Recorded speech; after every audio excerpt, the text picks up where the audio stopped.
दोस्त, सृजन क्लासेस में आप लोग का हार्दिक स्वागत है। और इस वीडियो में हम आपको मैथ पढ़ाने जा रहे हैं और आपको याद होना चाहिए कि मैथ में हम आपको वेक्टर पढ़ा रहे हैं। अभी तक हम आपको जितनी क्लास दिए उसमें वेक्टर का थ्योरी बताए हैं। तो चलिए अब हम आपको एक्सरसाइज बनाएंगे।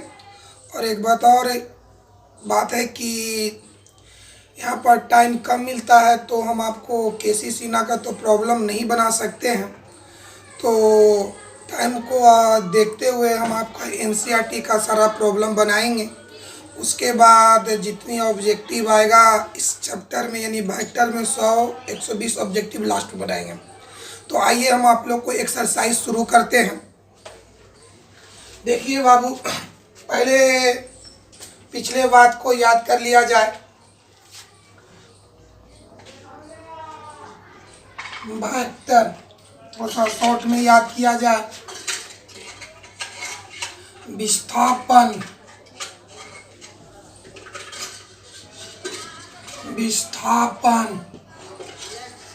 वेग, त्वरण, बल,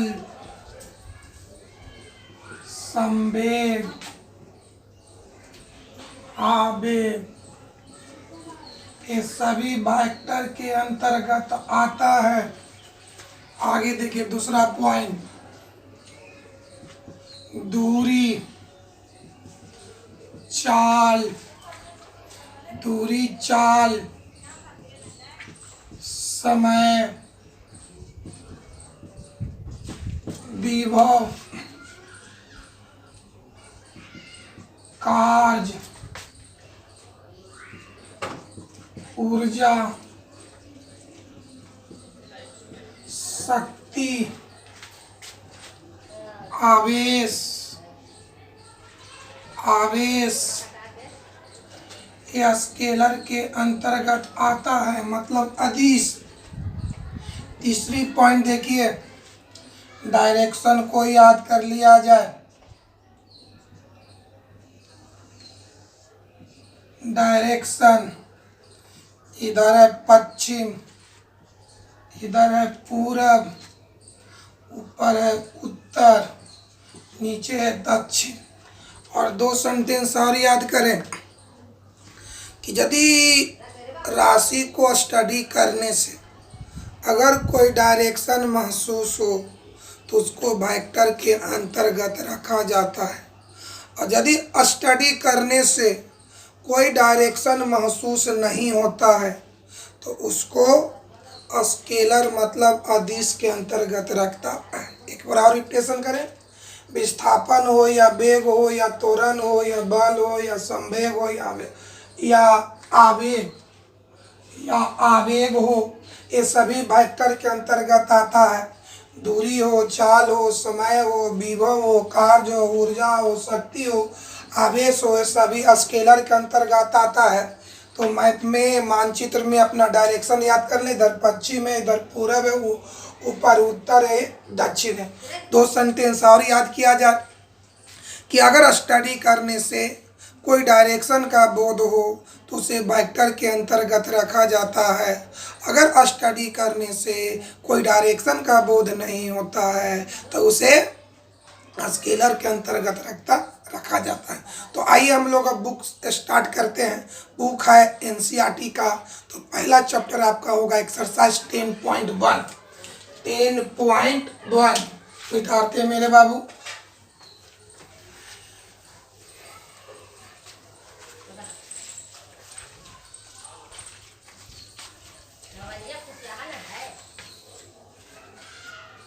तो दोस्त, वेक्टर का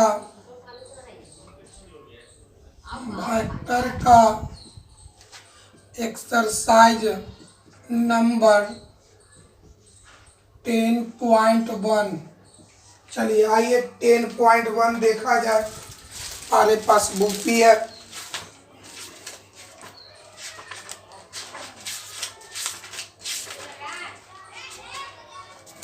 चलिए 10.1 का पहला क्वेश्चन देखिए। उत्तर से उत्तर से 30 डिग्री पूरब में 10 किलोमीटर 10 किलोमीटर के विस्थापन 10 किलोमीटर के विस्थापन का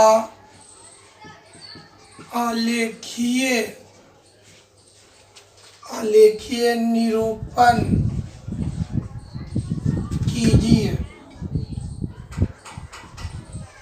कीजिए। यही आपका पहला क्वेश्चन है। आपको याद होना चाहिए बाबू कि जब हम थ्योरी बता रहे हैं तो इस तरह का प्रॉब्लम हम बताएं।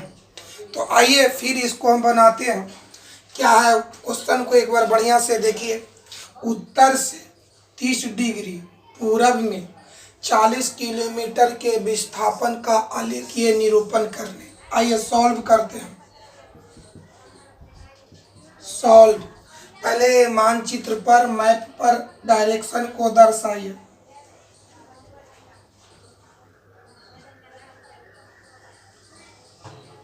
चलो बताओ बाबू। इधर होगा पश्चिम, इधर होगा पूरब, इधर होगा उत्तर, इधर होगा दक्षिण। अब आइए पहले इस सेंटेंस को पढ़िए।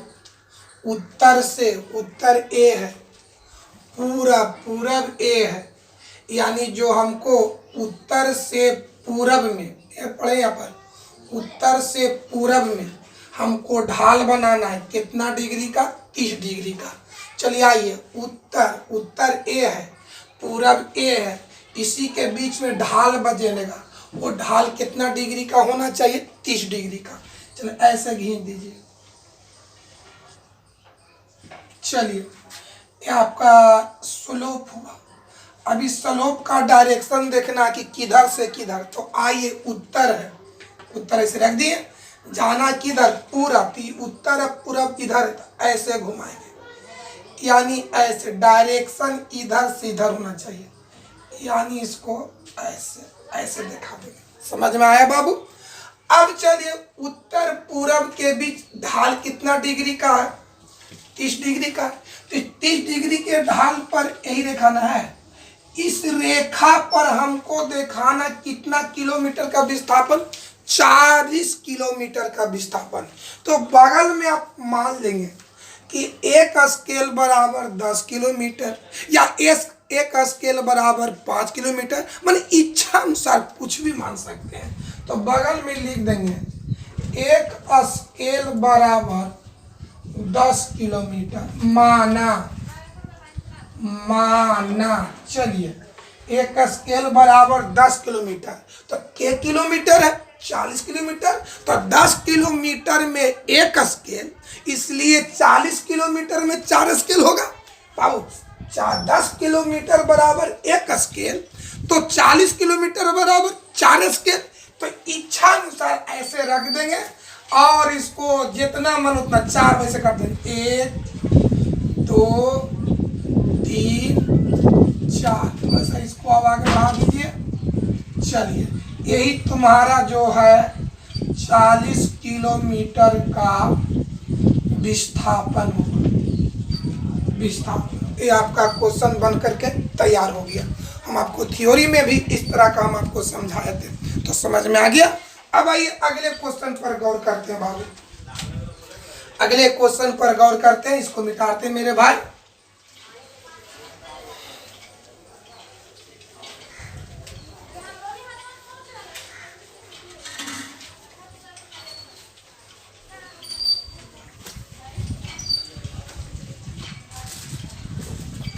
देखो बउआ, अगला क्वेश्चन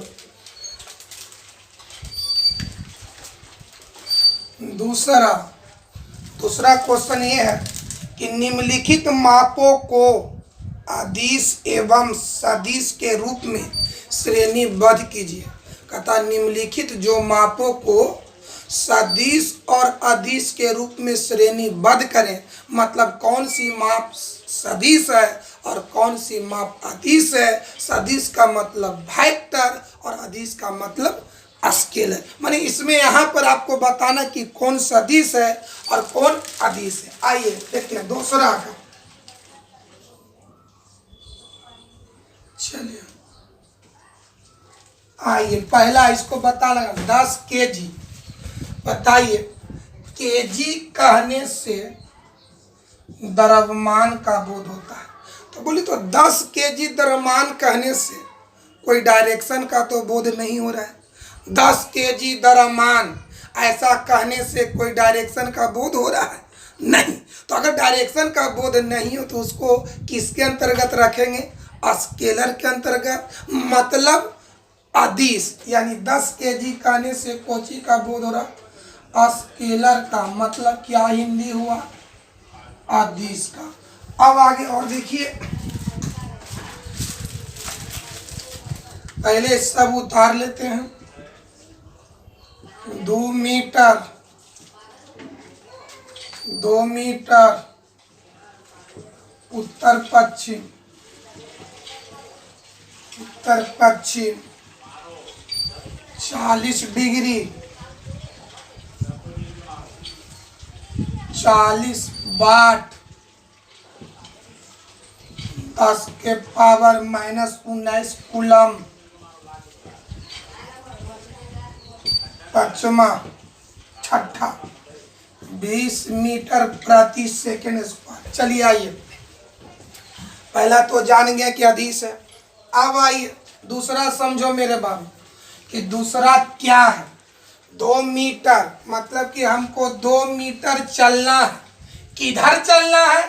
उत्तर और पश्चिम, माने उत्तर और पश्चिम के बीच। इसका अर्थ हुआ उत्तर पश्चिम, यानी 2 मीटर हमको चलना है। कौन दिशा में? उत्तर और पश्चिम के बीच। यानी यहाँ पर आपको डायरेक्शन यानी दिशा फिक्स है। तो जब दिशा फिक्स है तो इसको किसके अंतर्गत रखिएगा? वेक्टर के अंतर्गत। मतलब क्या हो गया? ये वेक्टर हुआ, मतलब सदिश। अब आइए 40 डिग्री। तो बताओ 4 डिग्री माने कोण। 40 डिग्री का कोण कहने से कोई डायरेक्शन का बोध नहीं हो रहा, इसलिए किसका उदाहरण हुआ? स्केलर। स्केलर का मतलब हो गया अदिश। आगे पढ़ो मेरे बाबू। वाट, वाट किसकी मात्रा के? शक्ति का। तो हम आपको थ्योरी में बताए होंगे कि कार्य हो या ऊर्जा हो या शक्ति हो, उसको स्केलर के अंतर्गत रखा गया है, यानी अदिश के अंतर्गत। तो 40 वाट कहने से किसका बोध होगा? अदिश का। अब आइए 10 के पावर -19 कूलम। कूलम किसका मात्रा के? आवेश का। तो याद करो आवेश किसके अंतर्गत? स्केलर के अंतर्गत, यानी अदिश के अंतर्गत। यानी किसका होगा उदाहरण? अदिश। अब आगे बढ़ते हैं।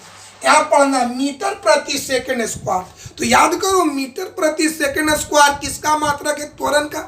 और त्वरण को रखा गया है वेक्टर के अंतर्गत। इसका मतलब कि किसका उदाहरण हुआ? वेक्टर, मतलब सदिश। ये था आपका दूसरा का आंसर। अब आइए तीसरा क्वेश्चन चलते हैं। तो बाबू तीसरा क्वेश्चन देखिए।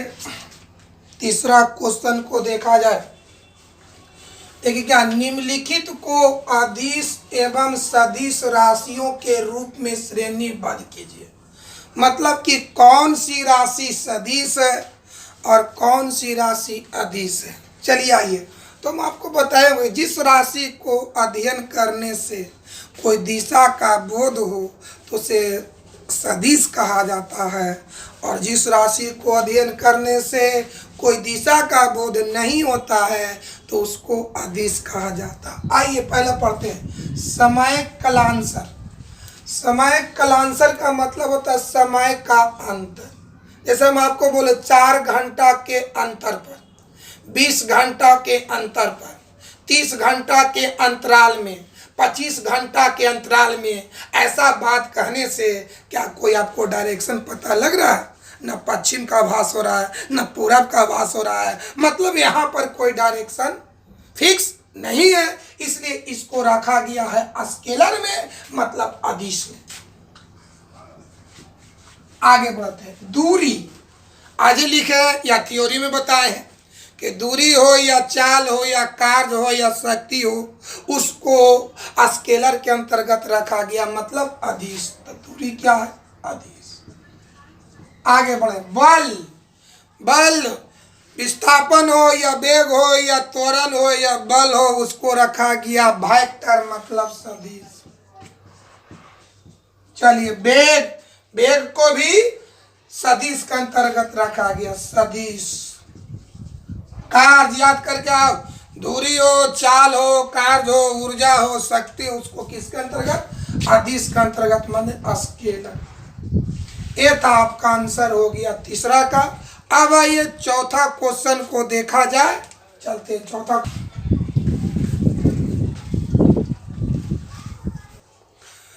तो हाँ बाबू, 10.1 एक्सरसाइज का चौथा क्वेश्चन देखिए। पहले क्वेश्चन को बढ़िया से पढ़िए। आकृति 10.6 देखिए, बगल में आकृति 10.6 दे ले, जो एक प्रकार की वर्ग है। वर्ग माने चारों भुजा आपस में बराबर है। ई वाला, ई वाला, ई वाला, ई वाला, चारों भुजा आपस में बराबर है, मतलब चारों का मापांक यहाँ पर बराबर है। चलिए आगे। में निम्नलिखित सदिशों को पहचानिए। पहला क्या पढ़ो?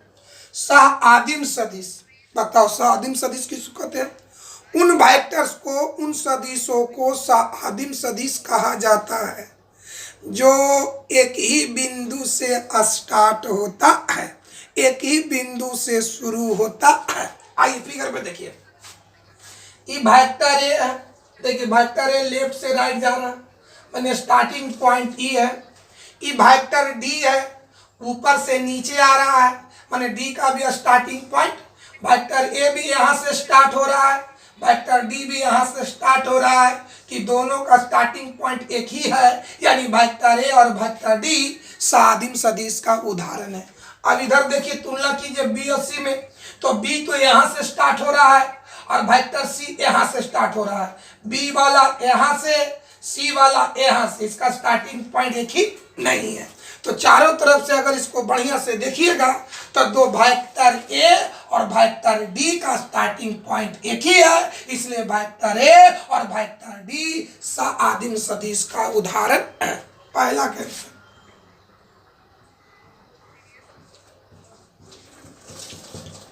वेक्टर ए और वेक्टर डी। चलिए दूसरा का तो समान, मतलब समान वेक्टर, जिसको हम लोग इक्वल वेक्टर भी कहेंगे।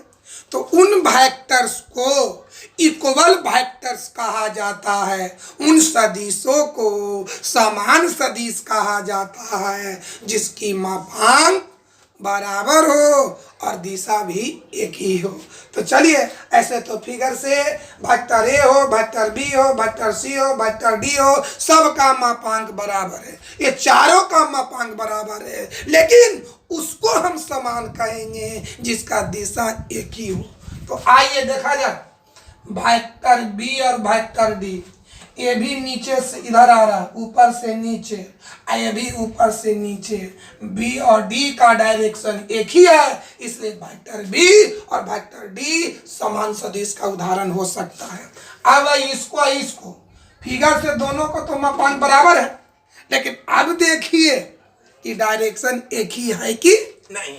तो वेक्टर ए लेफ्ट से राइट जा रहा है और वेक्टर सी राइट से लेफ्ट जा रहा है, मतलब दोनों का दिशा एक ही नहीं है। तो इसमें समान का उदाहरण कौन कौन हो गया? वेक्टर बी और वेक्टर डी।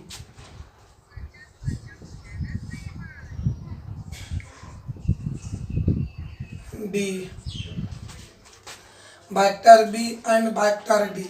अब आइए, संरेख हो परंतु असमान हो, मतलब बराबर नहीं। इसको तो बढ़िया से समझिए मेरे भाई। चल देखिए, संरेख का मतलब उन वेक्टर्स को संरेख सदिश कहा जाता है जो किसी एक रेखा के समानांतर हो। तो आइए एक रेखा खींच दी है, तो वेक्टर बी भी एक समानांतर है और वेक्टर डी भी एक समानांतर है। तो वेक्टर बी और वेक्टर डी तो इसके समानांतर है, तो कुछ पल के लिए हम इसको संरेख कहेंगे।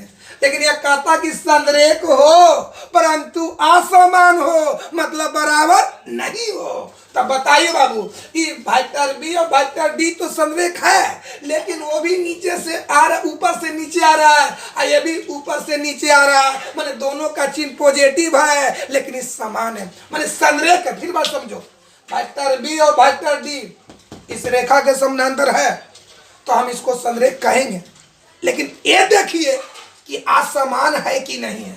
तो वेक्टर बी भी ऊपर से नीचे आ रहा है और ए भी ऊपर से नीचे आ रहा है, माने दोनों का चिन्ह तो सेम होगा। जब डायरेक्शन सेम है तो चिन्ह भी सेम होगा, तो संरेख के साथ साथ ही समान है, लेकिन हमको खोजना है कोई चीज असमान, यानी ई और ई आंसर नहीं हो सकता। अब आइए वेक्टर ए और वेक्टर सी माने से रेखा खींच दिए, ये भी इसके समानांतर, ये भी इसके समानांतर होगा, तो संरेख है। अब देखिए कि असमान है कि नहीं। तो ए जा रहा है राइट और ए जा रहा है लेफ्ट ओर, तो अगर इधर है पॉजिटिव तो इधर है नेगेटिव, तो भिन्न हो गया, मतलब असमान हो गया।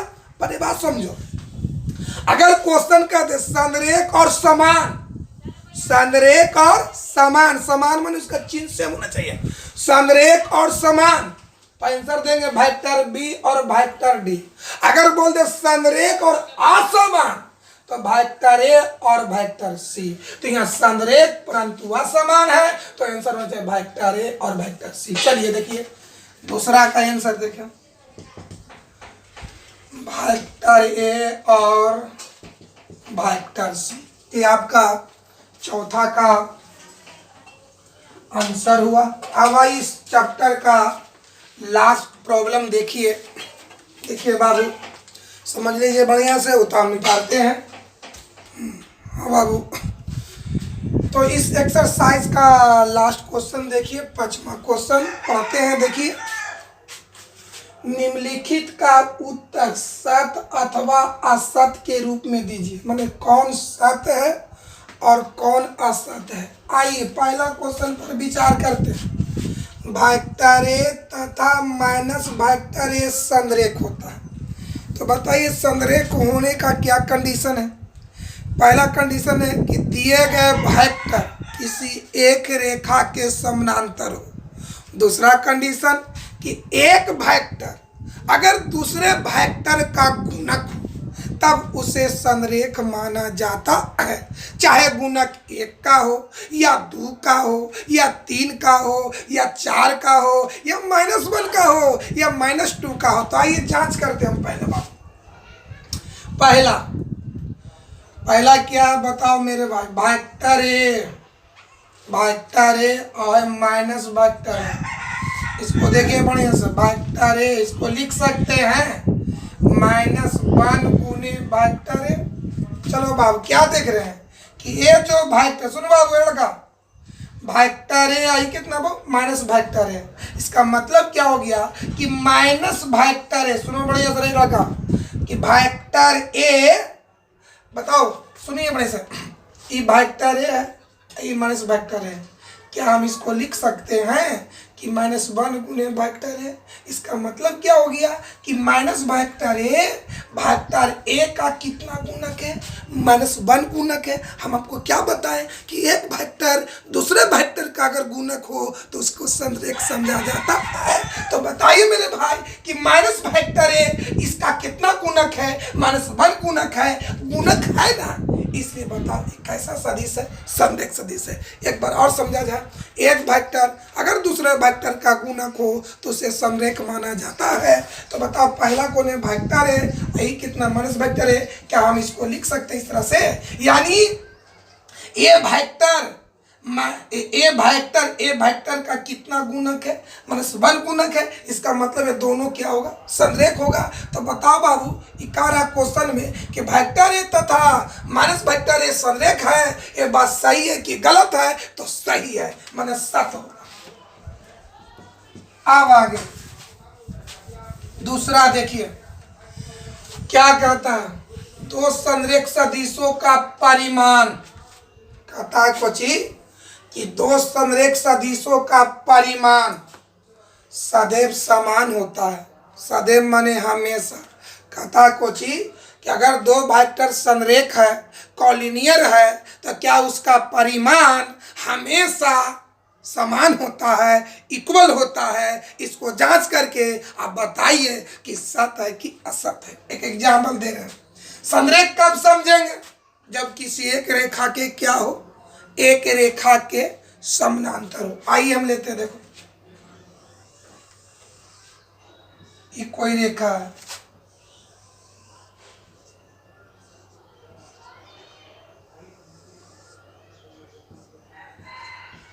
बताओ मेरे भाई, वेक्टर ए भी एल के समानांतर है और वेक्टर बी भी एल के समानांतर है, मतलब ये दोनों कैसा हो गया? संरेख। अब देखिए, बता, ये दोनों वेक्टर संरेख है। अब बोर्ड पर देखिए, इसकी लंबाई इतना है और इसकी लंबाई बड़ा है, माने इसका परिमाण छोटा है, इसका परिमाण बड़ा है, मतलब ये दोनों बराबर, दोनों संरेख है लेकिन परिमाण बराबर नहीं है। इसलिए हम कह सकते हैं कि अगर दो वेक्टर संरेख है तो उसका परिमाण हमेशा बराबर नहीं हो सकता, माने हो भी सकता और नहीं भी हो सकता है। लेकिन क्वेश्चन में कहता है कोची कि दो संरेख सदिशों का परिमाण सदैव माने हमेशा समान होता है। तो हम आपको बोर्ड पर बताएं कि देख तो बाबू, ये भी इसके समानांतर है, ये भी समानांतर है, ये दोनों संरेख है, लेकिन देखते हैं कि लंबाई छोटा है, एक की लंबाई बड़ा है, मतलब इसकी परिमाण बराबर नहीं है। तो हम कह सकते हैं कि दो संरेख सदिशों का परिमाण हमेशा बराबर नहीं हो सकता है, वो हो भी सकता है और नहीं भी हो सकता है, लेकिन हमेशा बराबर नहीं हो सकता है। तो बताओ ये कथन सही है कि गलत है? दो संरेख सदिशों का परिमाण सदैव समान होता है, ये कथन क्या होगा? असत। असत। अब आइए आगे देखें क्या कहता है। समान परिमाण वाले दो सदिश, कहता समान परिमाण वाले दो सदिश संरेख होते हैं। कहता है कोची कि अगर वेक्टर का परिमाण समान हो, बराबर हो, तो क्या वो हमेशा संरेख होगा? आइए हम फिगर दिखाते हैं।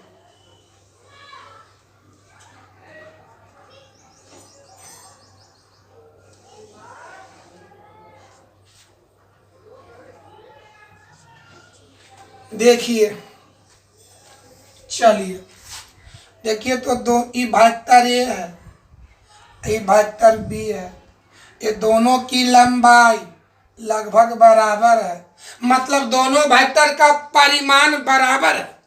अब वेक्टर का परिमाण बराबर है तो जांच करके बताएं कि संरेख है कि नहीं है। तो ए इसके समानांतर हो सकता है, वेक्टर बी इसके समानांतर है, लेकिन वेक्टर ए इसके समानांतर नहीं है, मतलब ये दोनों संरेख नहीं हो सकता है। यानी हम कह सकते हैं कि अगर वेक्टर का परिमाण बराबर है तो कोई जरूरी नहीं है कि संरेख हो सकता है, संरेख हो भी सकता है और नहीं भी हो सकता है, मतलब हमेशा संरेख नहीं होगा। तो बताइए, समान परिमाण वाले दो सदिश संरेख होते हैं तो हमेशा संरेख नहीं हो सकता है, इसलिए इसका आंसर होना चाहिए असत। अब आइए आगे क्या पढ़िए फिर। समान परिमाण वाले दो संरेख, मतलब क्या होगा कि परिमाण माने मापांक बराबर हो और दोनों संरेख हो। आइए उदाहरण देखते हैं। ये कोई रेखा लिए,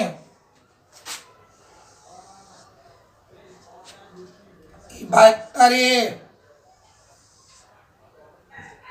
वेक्टर बी, बताइए वेक्टर भी इसके समानांतर है, ये वेक्टर भी इसके समानांतर है, माने संरेख हुआ। अच्छा, क्या कहता, दोनों वेक्टर संरेख है। अब देखो दोनों का लंबाई क्या है? बराबर है, मतलब परिमाण भी बराबर है। देखिए दोनों वेक्टर संरेख भी है और उसका परिमाण भी बराबर है। अब जांच करके बताओ कि समान होगा? समान वेक्टर, तो समान वेक्टर कब होगा? जब उसकी मापांक बराबर हो और दिशा बराबर। पहले यह समझो, समान परिमाण तो दोनों का परिमाण समान ही है, संरेख तो संरेख ही है। तो अब जांच करिए कि समान सदिश है, तो समान सदिश होने के लिए दोनों का मापांक बराबर होना चाहिए और दिशा एक ही और होना चाहिए। तो भले दोनों का मापांक बराबर है, परिमाण बराबर है, लेकिन एगो दिशा लेफ्ट है और एगो राइट है, मतलब दिशा एक ही नहीं है। इसलिए हम कह सकते हैं कि अगर परिमाण बराबर है और संरेख है तो हमेशा समान नहीं हो सकता है। तो बताओ हाँ ना बोलो। समान परिमाण वाले दो संरेख सदिश हमेशा समान होता है? तो नहीं, मतलब असत्य। ये था आपका पहला चैप्टर का प्रॉब्लम। अब हम लोग चलते हैं दूसरा एक्सरसाइज में और दूसरे एक्सरसाइज पर गौर करते हैं बाबू। तो हाँ दोस्तों, वेक्टर का दूसरा चैप्टर आइए। तो प्रश्नावली यानी एक्सरसाइज 10.2 पहला क्वेश्चन है, निम्नलिखित सदिशों का परिमाण समझा जाए। परिमाण को ही हम कहते हैं मापांक। परिमाण कहिए या मापांक कहिए, परिमाण का परिकलन कीजिए, मतलब मान ज्ञात करें, मतलब हल करें। तो आइए, यहाँ तीन वेक्टर है, vector A, vector B, vector C. तीनों का परिमाण निकालना है, तीनों का मापांक निकालना है। तो हम आपको बताए होंगे मापांक निकालने का तरीका, रूट अंडर वेक्टर आई के गुणांक के होल स्क्वायर प्लस वेक्टर जे के गुणांक के होल स्क्वायर प्लस वेक्टर के गुणांक के होल स्क्वायर। आइए हल करते हैं। पहला है वेक्टर ए। चलिए, तो हमको वेक्टर ए का क्या निकालना है? वेक्टर ए का परिमाण। परिमाण कहते हैं किसको? बोलो, मापांक। तो बोलो वेक्टर ए का मापांक को हम लिखेंगे मॉड वेक्टर ए। अब बताओ मॉड निकालने का तरीका, रूट अंडर वेक्टर आई, तो आई का गुणांक बोल 1 जोड़ जे का गुणांक 1 जोड़ के का गुणांक 1। चलिए इसको हल कर दीजिए। तो 1 का स्क्वायर 1, 1 का स्क्वायर 1, 1 का square 1, root under 3। This is answer हो गया। अब वेक्टर बी आप खुद बनाइएगा। हम वेक्टर सी का मापांक निकाल रहे हैं।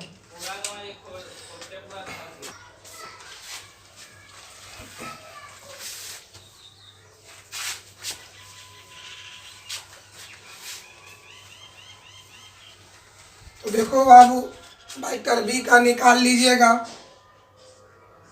वेक्टर सी 1/√3 वेक्टर आई प्लस 1/√3 वेक्टर जे 1/√3 वेक्टर के। अब आइए, तो चलिए वेक्टर सी का परिमाण क्या? सी रूट अंडर आई का गुना 1/√3 के होल स्क्वायर, जे का गुना 1/√3 के होल स्क्वायर, के का गुना -1/√3 के होल स्क्वायर। चलिए अब इसको हल करें। 1/√3 का स्क्वायर मतलब 1/3, ये भी 1/3 -1 का स्क्वायर 1। चलो हुआ, हल करते हैं। एलसीएम 3 होगा, 1 जोड़ 1 जोड़ 1। हल करते हैं, रूट अंडर 3/3। बोलो बाबू, रूट अंडर 1 का कितना 1। आंसर। ये आपका पहला क्वेश्चन हल हो गया। अब आइए दूसरे क्वेश्चन पर विचार करते हैं। तो हाँ बाबू, एक्सरसाइज 10.2 का दूसरा क्वेश्चन दीजिए। समान परिमाण वाले दो विभिन्न सदिश लिखे, मतलब ऐसे दो वेक्टर का, ऐसे दो भिन्न वेक्टर का उदाहरण दे जिसका परिमाण जिसका मापांक बराबर हो। तो आइए समान परिमाण वाले समान मापांक वाले दो भिन्न वेक्टर का उदाहरण देने का तरीका समझाते हैं। आइए देखिए पहले सॉल्व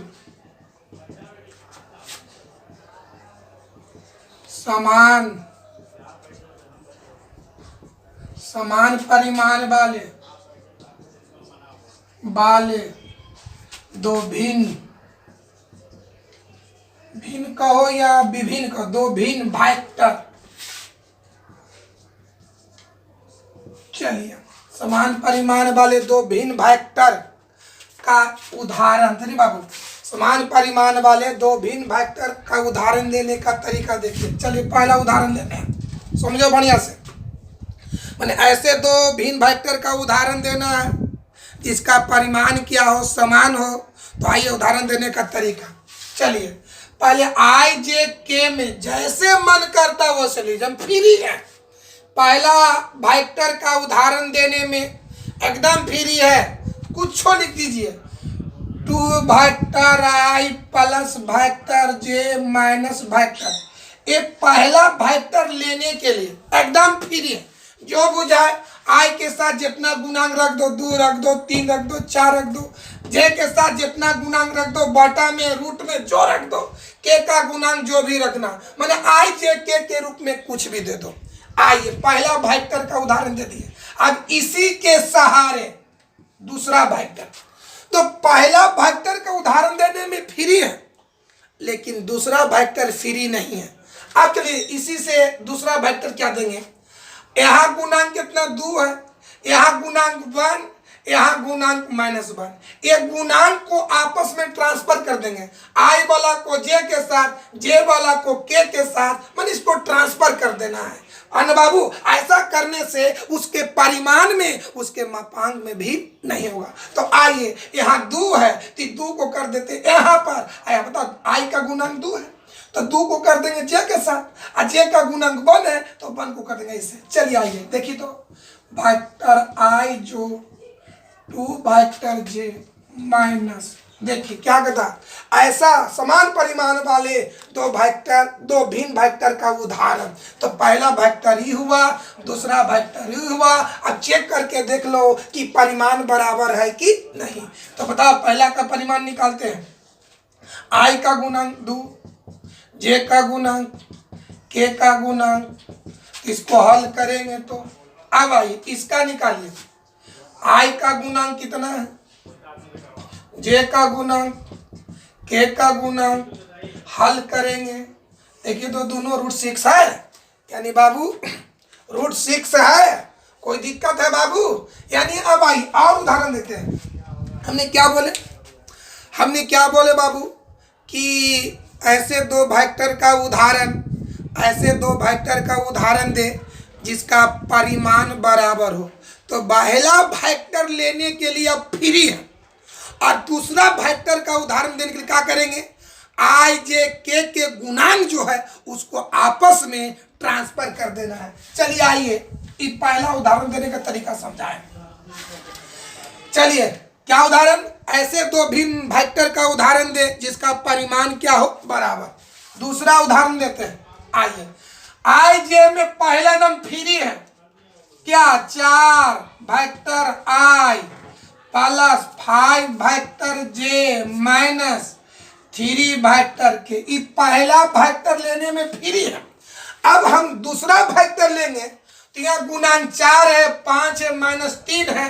इसको आपस में क्या कर दो, ट्रांसफर कर दो। -3 के जगह 5 कर दो, अब 5 के जगह -3 बने, चाहे 4 के जगह 5 या 5 के जगह 4 या 5 के जगह -3 या -3 के जगह 5। ऐसा करेंगे तो उसके मापांक में कोई अंतर नहीं। आइए दूसरा वेक्टर बनाते हैं। अब जी और के में ट्रांसफर कर देते हैं। तो 5 की जगह -3 और -3 की जगह 5।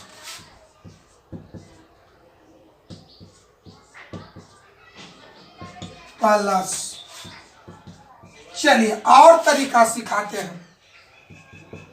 ऐसे दो वेक्टर का उदाहरण दे जिसकी परिमाण क्या होना चाहिए, बराबर होना चाहिए। पहला वेक्टर लेने में फ्री है, माइनस वेक्टर आई माइनस वेक्टर जे प्लस चलिए अब इसी के अब इसका दूसरा वेक्टर, ऐसा दूसरा वेक्टर जिसका परिमाण क्या हो बराबर, तो हमने क्या बोले आई जे के गुणांक को ट्रांसफर कर देना है। तो यहाँ है 4 और यहाँ है -1, तो -1 को यहाँ कर दो और 4 को यहाँ कर दो। मतलब कि आई जे के में से कोई दूगो को आपस में ट्रांसफर कर सकते हैं या तीनों को ट्रांसफर कर सकते हैं। चलिए आइए कैसे करें बाबू, -वेक्टर आई प्लस 4 वेक्टर जे माइनस वेक्टर के। अब आइए चौथा उदाहरण, पहला वेक्टर को लेने में एकदम फ्री है, 1/2 वेक्टर आई प्लस वेक्टर जे 3/वेक्टर के। अब आइए समान परिमाण वाला लेना है, तो पहला वेक्टर को लेने के लिए फ्री है। अब दूसरा वेक्टर का उदाहरण, एक में गुणांक को ट्रांसफर कर दीजिए, 1/2 की जगह 3/4, 3/4 की जगह 1/2। चलिए है ना बाबू, 3/4 वेक्टर आई प्लस वेक्टर जे प्लस 1/वेक्टर के।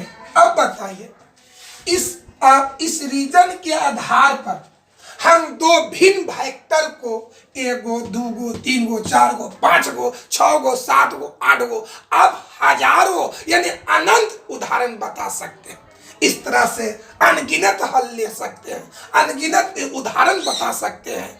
तो हम बोल सकते हैं कि दिए गए प्रश्न का संभावित हल अनगिनत हो सकता है। दिए गए प्रश्न का संभावित हल अनगिनत हो सकता है। क्या लिखेंगे, दिए गए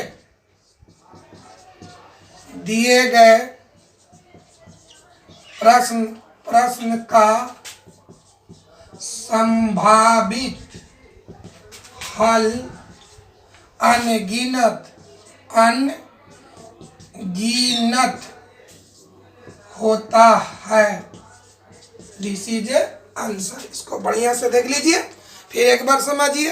दो भिन्न वेक्टर का उदाहरण दीजिए जिसका परिमाण क्या हो बराबर हो, तो पहला वेक्टर को आप मनचाहा कुछ ले लीजिए और दूसरा वेक्टर का उदाहरण देने के लिए क्या करेंगे, आई जे के में से कोई दूगो को चेंज कर देना है। कोई दिक्कत है, समझ में आ गया। अब आइए हम तीसरे क्वेश्चन पर विचार करते हैं। देखिए एक नजर देख लीजिए।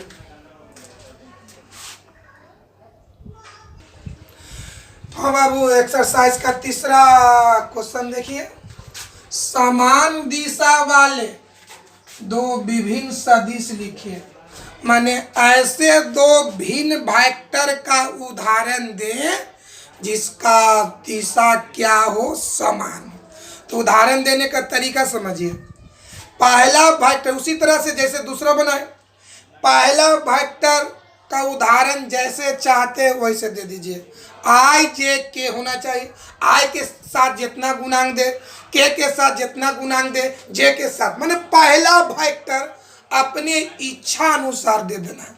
अब दूसरा वेक्टर के लिए, तो दूसरा वेक्टर लिखने के लिए ओकरा में एक निश्चित संख्या से गुना करते। वहां क्या करते थे कि गुणांक को आपस में ट्रांसफर करते थे। यहाँ क्या करेंगे, एक निश्चित संख्या से गुना करते। फिर समझो, दो ऐसे वेक्टर का उदाहरण दे जिसका दिशा एक ही हो, तो इसका उदाहरण देने का तरीका, पहला वेक्टर मनचाहा ले लीजिए, दूसरा वेक्टर लिखने के लिए ओकरा में एक निश्चित संख्या से गुना कर दे, चाहे 2 से गुना कर दे या 3 से गुना कर दे या 5 से, यानी कोई भी रियल नंबर से गुना कर दे। आइए बनाते।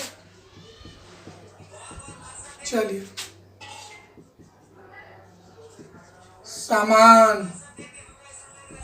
समान दिशा वाले दो विभिन्न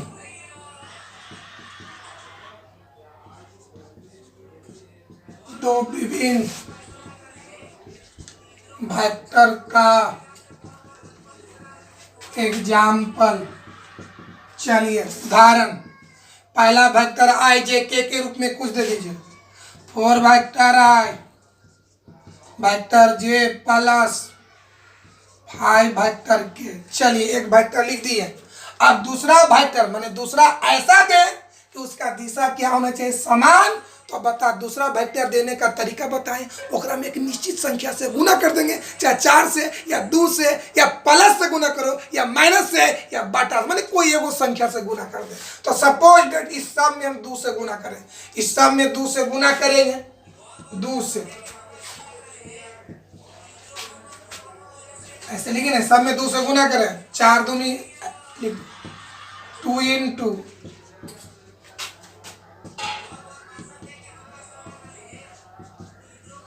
बहुआइया 2 से गुना कर, 4 दूनी 8। चलिए ये दोनों वेक्टर का दिशा क्या होगा, समान होगा। और तरीका बताएं। पहला वेक्टर जैसे मैंने ले लीजिए 1/2 वेक्टर आई वेक्टर जे माइनस वेक्टर के। अब बताओ दूसरा वेक्टर, ऐसा दूसरा वेक्टर जिसका दिशा क्या हो, समान। तो इसके लिए क्या करेंगे, ओकरा में एक निश्चित संख्या से गुना कर देंगे, कोई रियल नंबर से गुना कर देंगे। तो गुना कितना से कर देते हैं, बोलो जितना मन उतना से गुना कर, 5 से गुना करिए। तो सब में 5 से गुना करो, सब में 5 से, तो कितना हो गया 5 इंटू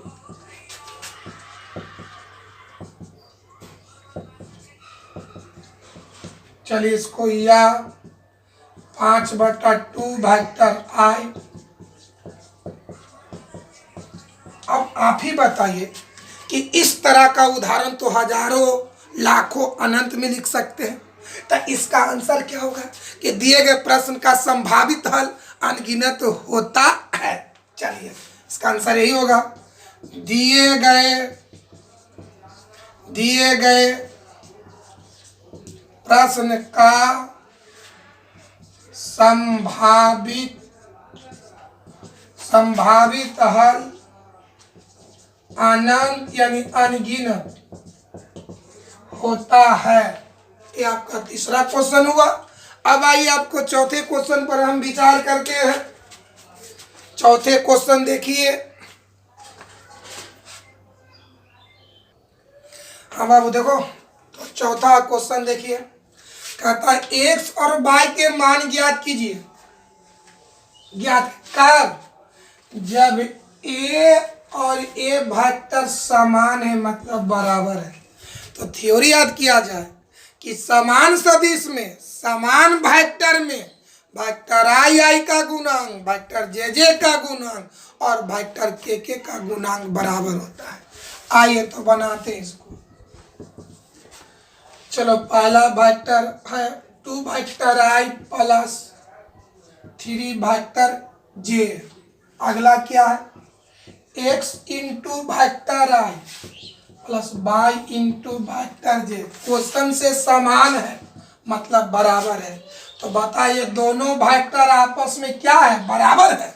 तो थ्योरी के मुताबिक आई का गुणांक जे का गुणांक के का गुणांक क्या होगा, बराबर होगा। तब जब दोनों वेक्टर बराबर होता है तब। तो क्वेश्चन से दोनों वेक्टर बराबर है। तो बोलो इधर से आई का गुणांक कितना x, इधर से आई का गुणांक कितना 2, तो x बराबर हो जाएगा 2। इधर जे का गुणांक y, इधर जे का गुणांक 3, तो y बराबर हो जाएगा 3। यानी लिखेंगे तुलना करने पर। चलिए क्या होगा बाबू, x बराबर 2, x बराबर 2, y बराबर 3। ये आपका हो गया आंसर। अब चलिए 5वें क्वेश्चन पर विचार करते हैं।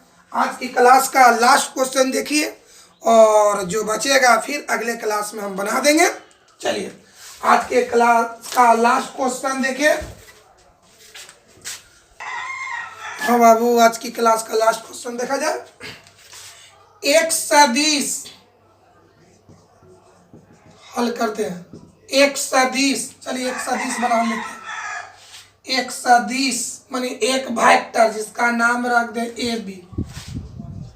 एक सदिश, तो एक सदिश के रूप में हम लिए एक सदिश, तो एक सदिश के रूप में लिए वेक्टर ए बी। अब बताओ ए वेक्टर जा रहा लेफ्ट से राइट माने ए से बी की ओर, तो ई हो गया आपका प्रारंभिक बिंदु, आई हो गया अंतिम बिंदु। फिर एक बार समझे, एक सदिश, तो यहाँ पर एक सदिश के रूप में कौन लिए, वेक्टर ए बी जिसका प्रारंभिक बिंदु ए है, अंतिम अंतिम बिंदु बी है। चलिए आगे पढ़ते हैं। एक सदिश का प्रारंभिक बिंदु, या प्रारंभिक बिंदु के रूप में ए है, जिसका नियामक कितना बोलो बाबू, 2 अंतिम बी है, जिसका नियामक बोलो। चलिए अब आप याद कीजिए थ्योरी कि यदि कोई वेक्टर 2 बिंदु से होकर गुजरती है तो उस वेक्टर को ज्ञात करने का तरीका, फिर समझो, यदि कोई वेक्टर 2 बिंदु से होकर गुजरती है तो उस वेक्टर को निकालने के लिए दूसरे बिंदु के नियामक में पहले बिंदु के नियामक में घटा दिया जाता है। क्या पहला बिंदु कौन है, ए है, दूसरा बिंदु बी है, तो अगर हमको वेक्टर ए बी निकालना है तो बी के नियामक में ए के नियामक को घटा देंगे, तो -5 में 2 घटाएंगे, 7 में 1 घटाएंगे। आइए हम लोग वेक्टर ए बी निकालते हैं, तो -5 घटा 2 इंटू वेक्टर आई जोड़ 7 घटा 1 इंटू वेक्टर जे, तीसरा नहीं तो के हट जाएगा, ये -7 वेक्टर आई 6 वेक्टर जे। चलिए वेक्टर निकाल लिए, तब कहता इस सदिश के, तो इस सदिश के रूप में वेक्टर ए भी है, तो इस सदिश के अदिश एवं सदिश घटक, तो आपको थ्योरी बताए होंगे अदिश घटक और सदिश घटक निकालने के तरीका। तो पहले अदिश घटक, तो दिए गए वेक्टर में आई जे और के गुणांक को अदिश घटक कहते हैं। तो आइए वेक्टर ए बी का अदिश घटक निकालते हैं। अदिश घटक बराबर, बोलो आई का गुणांक -7, जे का गुणांक 6, एक आंसर हो गया। अब सदिश घटक, तो वेक्टर आई, वेक्टर जे और वेक्टर के वाले पद को सदिश घटक कहा जाता है। तो केकर सदिश घटक, वेक्टर ए बी का सदिश घटक। बोलो मेरे भाई आई वाला कितना है, तो माइनस वेक्टर आई, जे वाला बोलो तो 6 vector J. This is answer. आज की क्लास को समाप्त किया जाता है और बाकी बचा हुआ प्रॉब्लम जो है आपका एक्सरसाइज 2 का कल हमको खत्म कर देंगे। फिर परसों से हम थ्योरी बताएंगे। डॉट और क्रॉस प्रोडक्ट का 2 चैप्टर और बचा हुआ है, वो भी आपको खत्म हो जाएगा। उसके बाद 3D शुरू करेंगे। इसके साथ आज की क्लास को समाप्त